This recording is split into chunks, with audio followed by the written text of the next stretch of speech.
Welcome to the Schools of Excellence podcast, where we have conversations about education, leadership, and building a school of excellence. The goal on this show is to bring you clarity, up-level your mindset, and give you practical strategies and inspiration so you can show up with confidence and trust your decision-making.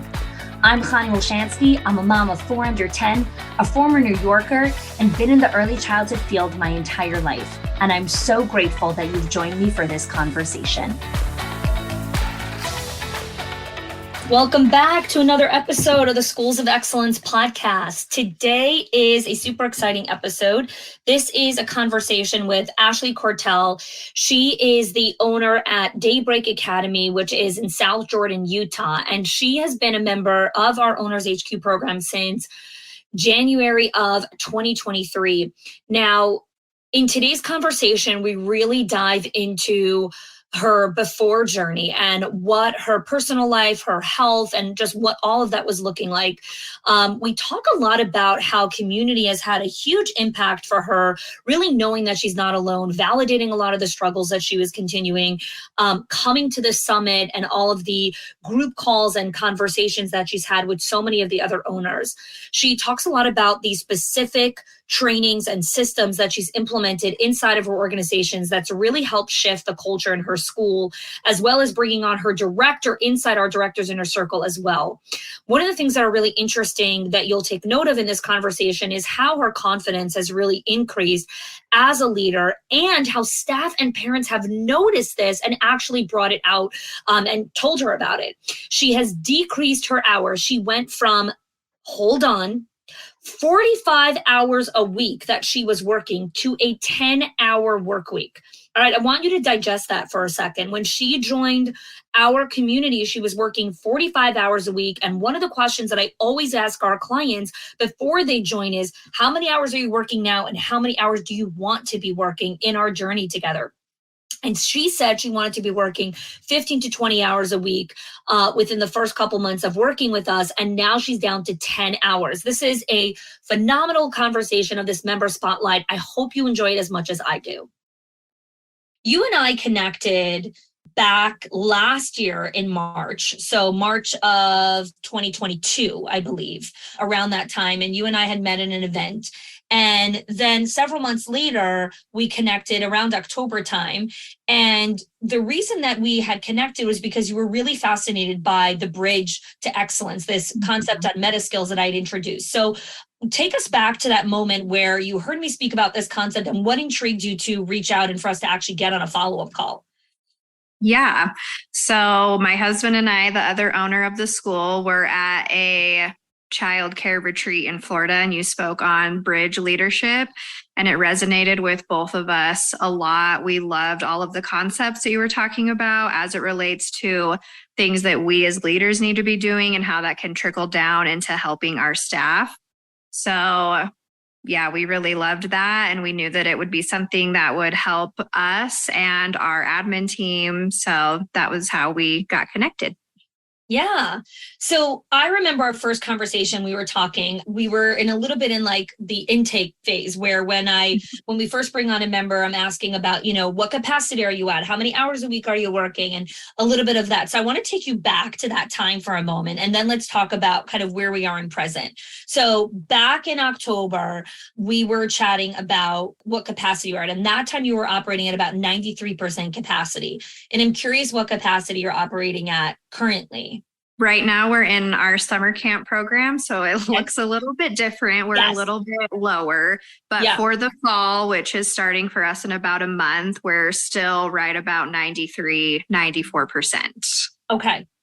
Awesome. So one of the things that are so important to remember in our growth journey in business is we have to understand the cyclical nature of buying and then also just the seasons. And so while someone might be hearing this and be like, oh, but she didn't increase enrollment. Yes, but she kept enrollment the same. Maintenance is also really powerful. And seeing temporary dips in things has nothing to do with the quality or where the business is holding. It's really just a curiosity game of, why did that happen? Is there something that we need to tweak? Is there something else that we need to do? When it comes to that. Yeah. Awesome. So tell us a little bit about how many hours a week you're currently working inside of the business? Currently, I have reduced my hours probably to about 10. So Wow. I've been able to take a big step back and give most of my responsibilities to our director. So a So lot let's talk less about where than, you were. okay. So when we connected, you were working 45 hours a week. Okay. And your dream, I asked you what your dream was. Your dream was to work 15 hours a week. So we've exceeded the dream. So Yes. let's talk a little bit about what are some of the things that you've put in place to go from 45 hours a week to 10 hours a week. You've essentially replaced yourself almost inside of the business. Let's chat just a little of the things that you've put in place. Okay. I think a big part of it is the roles and responsibilities and just being clear as to, as the owner, what should I be working on? For our director, what should she be in charge of? And taking some of the director responsibilities off of my plate.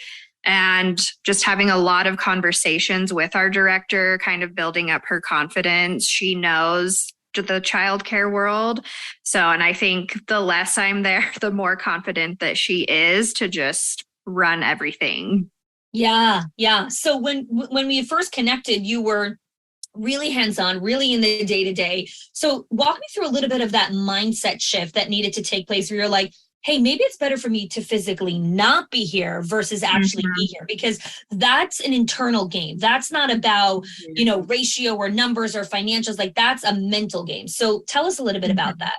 Yeah. So I think relationships for me are really important. I establish and maintain healthy relationships with our staff. So I did kind of have to tell myself, it's okay if you're not the go-to person, that's the director's role. So now when I do come back into the center, it's a completely different experience for me. So, and I think it was a little confusing for the staff as well. Like, who do we go to? So just setting those expectations has really helped all of us.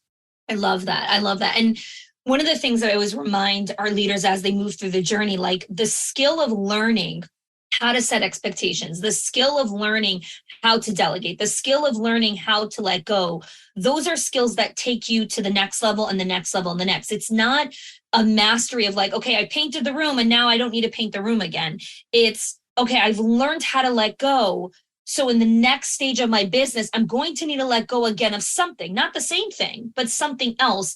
And I flex that muscle, right? And that's so much of what Owners HQ, Directors Inner Circle is about. It's skill development. It's learning these foundational skills of leadership. So this is really interesting because when you and I had first chatted, I asked you a little bit about your home life. And at the time of our conversation, you were kind of living in between homes. Things felt a little bit inconsistent. It wasn't this, aligned place that you were living in. The school was really sucking a lot of the life out of you. And we were talking a lot about what's the dream? Like, what do you want your home life to be looking like? So tell me a little bit about what your home life looks like now. Yeah. So it is still a little all over the place, but my husband and I moved to the town where our school is. So we're much closer in proximity. Great. But even though we're right down the street, I still have set that boundary that just because I'm right here and can jump in at any time doesn't mean that I'm going to. Good. Yes. Home life is doing a lot better. So let's define a lot better, right? Because when we were chatting at the time, I think even though you're feeling like, oh, it still feels inconsistent or whatever it is, but it feels lighter. It's not as heavy. So that's what I'd love for you to just share with us. Like what feels lighter that that felt heavier and more weighty back then? Sure. I think before my relationship with the school was so heavy, it was almost burdensome. And I would get very stressed just thinking about all of the things that I had to do. And now my relationship with the school is not like that. I'm excited to go in. I have a lot of fresh energy to take and can focus on bigger picture things. So it's incredible how an energy shift can sometimes be more impactful than a new hire or like, more money in the bank or whatever it is. Like just how we feel energetically has a massive ripple effect on our company. So I love that you're feeling that sense of peace and freedom because it's just the beginning. Like as you continue to hone that, more goodness continues to come from there. Yes. Yes, yes. Okay, so tell me a little bit about your time in foundations, right? So when you first joined the program, everyone works through the foundation section, which is the 3 pillars to build a school of excellence: mindset, time, and culture. So I'd love to hear a little bit. I know that when you first watched the mindset video on the 6 limiting beliefs, you were like, whoa, what is going on here? So tell us a little bit about the limiting beliefs you had at the time, and I guess your relationship with them now. Okay. I really resonated with the limiting belief that I am not enough. I don't know what I'm doing. That was a huge roadblock for me, and feeling like I was a competent owner. And now, with the skills that I've learned through the foundations courses, I recognize that I do know what I'm doing, and I have a lot more confidence in that area as a leader. So it really did help me tremendously. I love, right. So again, just knowing that you're enough, you enter a room differently, you approach a problem differently, you enter a difficult conversation differently, because you're coming from a place of wholesomeness and worthiness, not a place of, oh my gosh, I'm a screw up, I'm for sure going to mess this up again. So that energy is just so different. Tell me a little bit about how your calendar, I know we obsess over calendaring, obviously, inside of the program. So how has your calendar or time blocks, what do they look like now? How have they shifted for your role as the CEO? It's changed a lot. I feel like my calendar has a lot more clarity to it. Before, it was just all over the place, and I felt like I was busy all the time, but not really accomplishing anything. So with the concept of time blocking, that has been huge for me. And I feel like I'm much more intentional about the time that I spend in the school. So it's been really beneficial. I love that. Tell me a little bit about, I know you and I don't remember, one of our chats that we were having, one of our check-ins, you were talking about how you feel less guilty because of the calendar and because you've created those blocks and boundaries. So can you speak to that a little bit about how you just feel more at peace with what you're doing and how you're spending your time? Yes, I think before, because I didn't have an understanding of where my time was going. And so I would sometimes feel guilty, like I'm not doing enough, I'm not working on things as much as I should be. But now with the calendar and having that visual, I'm able to see exactly what I do every day and the impact that it has. Yeah, I always talk about how the calendar tells you the story, right? And so now that you have the calendar, the data tells you the story. No, I am doing enough. I am working enough. This is enough. And the mindset shift is what propels our action forward, right? I always say mindset before mechanics.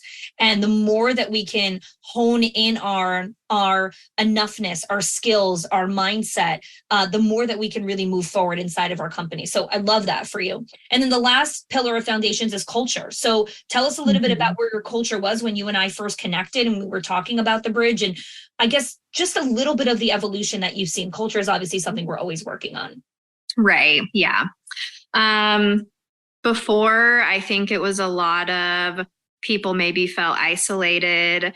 And the biggest component for me that has changed our culture has been the gratitude. We always implement different gratitude practices. And I think that has been part of the shift for us. Yeah, yeah. So for those of you that are listening, gratitude, culture of community and belonging is the first layer in building a culture of retention. After we build the culture of community belonging, then we work on building a culture of accountability, a culture of contribution, a culture of promotion. So the foundations is really building that foundational piece. And so now it's really about, all right, let's start working on the next phase of, what it looks like to build that next phase in our culture. I'm curious to hear, is there any specific training in UpCoach or, throughout your journey that you, besides for the gratitude, that you have just, I guess, appreciated or used inside of your center? Definitely the time mastery and the theme days and the time blocking has been huge. That's something that I always struggled with in my professional and personal life. So that has been really instrumental for us. Yeah. Yeah, because it's a really core foundational piece. Tell me a little bit about your experience with one-on-ones now that you are starting to do them a little bit and following, our framework inside of one-on-ones. What have you learned about your staff or about yourself in building that relationship with the team? I haven't done the one-on-ones as much recently. That's kind of fallen onto our director's plate. But So when I did let's rephrase that. Not fallen off. Okay. You've delegated it to the directors, and now you're working on something else. So that's beautiful. Okay. Yes. But when I do them with our director, I love the framework that you introduced for how to do the one-on-ones, because like I said, building relationships is really important to me. And so I love just getting to know people outside of the center and what they like to do as a human and what their interests are. So I've really enjoyed that. Yeah. I love that you just a couple months in already delegated that to your director, right? Who's in our director's inner circle. And you're like, okay, what do I need to do? I need to make sure I'm doing the one-on-ones with my admin team. I need to make sure that I'm, working on those things with them. So that's fabulous. So let's talk a little bit about your experience with some of the coaching aspects, right? And how coaching and community, we'll talk about community after, but specifically how coaching has helped you move through some of those roadblocks. So I'm curious to hear, is there any specific strategic advisory that stands out to you, or a coaching call? Like, tell us a little bit about your journey through some of our coaching models. I can't recall a specific strategic advisory at the moment, but every single week that I've attended, I'm writing notes like crazy, sharing with my husband all of the insights that I've gained. So that has been probably one of my favorite parts about being in the program. It seems like every week it's extremely relevant to what's going on. And I found them extremely helpful. Yeah, the strategic advisory is supposed to be relevant and timely. So I'm so glad that it actually is, hitting the mark on that, because they come from your questions, they come from the member questions, and they also come from all of the research that I consistently do in the market, and, from talking to people and everything. So I love that you're leveraging that part to, bring that back to your center. So when you join the coaching calls, right, and you get to hear everyone else's questions, and what are some of your biggest takeaways from those calls? That I'm not the only one that has those questions, or I'm not the only one that has certain struggles. That's probably been the most powerful component for me of being in the program, is just recognizing that I'm not alone. Yes. So I love this question. What has surprised you, either about yourself or just in other areas of life? What has surprised you as like, oh, this is interesting that this is happening to me since joining, right? Because sometimes we think we join for one thing, but then it impacts so many other areas. So would love to hear the surprise factor. Yeah. I think one of the biggest ones for me is that there's people that have been in this field for much, much longer than I have, and they still have a lot of the struggles that I do. And even though I've been in this role for not that long, I do have knowledge and know things about being a leader. So that's been a big takeaway for me. How has that impacted your quality of decision making, or just the way you're showing up now that you believe that and know that about yourself? It's given me a lot more confidence in all areas of my life, that even if I maybe don't have the exact right answer or know everything about a certain situation, that I can still make decisions confidently and believe in myself. Oof, I got little chills going on over here, because it's for me, those are the greatest rewards for our members, right? Like when a member can become a better decision maker, trust their discernment, trust their decision making, trust that like now you become unstoppable in so many other areas, because you've learned to believe the inner voice inside of you and not the critic that's constantly telling you, I'm not good enough, you're not enough, you can't, who do you think you are, all of that, right? Right. Okay. So when you think about your next kind of big leap or your next big dreams, what are some of those dreaming bigger dreams that you have now that you've put so much of this foundational work in place? What's next for Ashley? Next for me is I want to keep learning, keep improving on my skills and the areas where I feel not as strong, so that I can be the best version of me for myself, for my family, for the people that work for me at our center, and to make sure that we are providing the best quality childcare for our students and families. And we're kind of setting the standard for what that looks like in our area. I love that. I love that. When you think of how your growth has positively impacted the parents or the community, where would you say that lies? I would say just in my ability to be confident. And I think that the parents and the families and our community can tell that I just have a stronger sense of self and inner peace than I used to. And I think just in conversations that I've had with them, because again, the relationships are so important to me. I've had parents say that they can tell there's a difference, and teachers have said that too. So that has been really powerful. It's so interesting because whenever someone's on like this growth journey or this development journey, it's so hard to see results. It's so hard to because it's hard to change, and it's also hard to get those results, right? And I always tell directors, you have to make a 360 until anyone even notices that you've made a change, right? You're scrapping along and doing all this work and no one sees anything. And then all of a sudden one day it's whoa, you've changed. And you're like, are you kidding? I've been working at this for months, right? Right. The fact that so many people have closed a loop for you and shared with you your growth, you haven't made a 180. That's a 360. That's a full new evolution of who you are. Yes, that's beautiful. It's incredible. It's absolutely incredible. Okay, I have just a couple more questions. So when you think of your leadership team now, right, and who's kind of, linking arms with you to grow the business, how has the community inside of Schools of Excellence been a support for you, whether that's helping you with your admin team or any other area of your leadership? How has the friendships and the community been helpful? Yeah, that's again been really my favorite part, is just getting to know all of the other owners and directors and linking arms with them and leaning on each other when we need support, just bouncing ideas off of one another. So it's been tremendously helpful for me, because it can feel very isolating at this level. Yes. So yeah, it's been amazing. Yeah. Have you kind of built some deeper connection since the summit, since the event with some of the members? Yes, I have.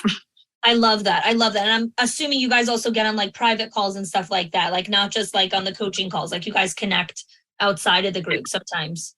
Yep. I have quite a few other members that I text frequently and talk to, and we share life updates with each other. So that's amazing. Oh, that's amazing. Amazing. Yes. I'm actually have a curious question about friendship for a second, because I know I speak about friendship a lot. And so many times when people come into the room, they're like, I don't really have any friends. I don't know what you mean. So I'm actually curious, how has creating some friendships here, are you making new friends at home also? Are you expanding some of your network there? I'm curious about that.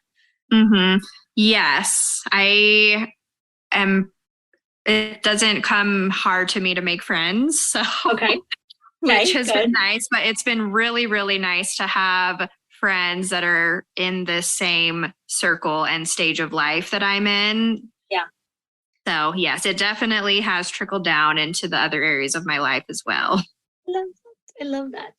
So when someone's listening to this and they're like, my story's similar to Ashley. I also, I'm working so many hours, or, I have all this stuff going on. And people hear these stories, but then they tell themselves a different story. I can't do that. It's not for me. She's special, or it's not exactly like I am, or whatever it is. I had one time someone was like, I don't know, do you have any members that are on the same zip code as me? And I'm like, I don't think zip codes really matter when it comes to leadership. Like, I think that whatever zip code you're dealing with the same problems. So Yes. I'm curious, what would you tell someone who's considering joining the program, but is just, I don't know, telling themselves all kinds of stories? Mm-hmm. I would say absolutely do it. I wish that I had joined sooner, because I feel like there was a version of me as a school owner that existed before I joined the program. And then there's the version of me now. And the now me is telling the before me, you need to join this program. It's going to change your life. So whatever stories that you're telling yourself, you can do it. It's worth it. The community alone is huge, just to know that you're not alone. And it will transform you and your business and your life in ways that you could never have imagined. Love that. Thank you, Ashley. Thank you. Well, that's a wrap there. Thanks so much for listening. So what I want you to think about here, is what were your biggest insights? What were your biggest wow, that's incredible that was possible. Or, that's unbelievable where she started and where she is right now. And also, hey, the journey is a journey, right? Not every mile marker is going to be crossed in the first, 8 to 9 months of working together with someone, or up leveling your mindset, your systems, your processes, your culture, just who you are as a leader. So if anything today resonate with you and you're like, gosh, I really want some of this, or I really resonate with Ashley's story, or I'm really curious about what the Owners HQ program and Schools of Excellence can provide for me, then I really want to encourage you to apply to our Owners HQ program or Directors Inner Circle. The link is in the show notes. You will learn more about the program, apply. We have an application process very intentionally, because we're very specific about who we allow into the program. We really need to make sure it's a right fit for both of us so that we can support you and that you can be supported by us as well. We are super into transformation and really ensuring that what you're going to be learning, you're going to be able to execute, you're going to be able to transform on. It's why we have a very specific multi-layered process with accountability, with coaches, with community, with processes. So if you are interested and committed to really make this year a transformational year for your school, then please click the link and apply. And I look forward to connecting with you soon. If you are loving the Schools of Excellence podcast and have gotten any value out of it for your school, I would love if you can do 2 things for me. 1, subscribe to the show so you never miss an episode. And 2, can you please leave us a review? Reviews help other school leaders know that this is the place to learn how to build a school of excellence. And I would be so grateful if you can do that for us. Your help and support makes this show to be able to be listened by the thousands of other school leaders all around the world. Thanks so much for listening, for giving us your time and attention each and every week. And I appreciate that you have joined us.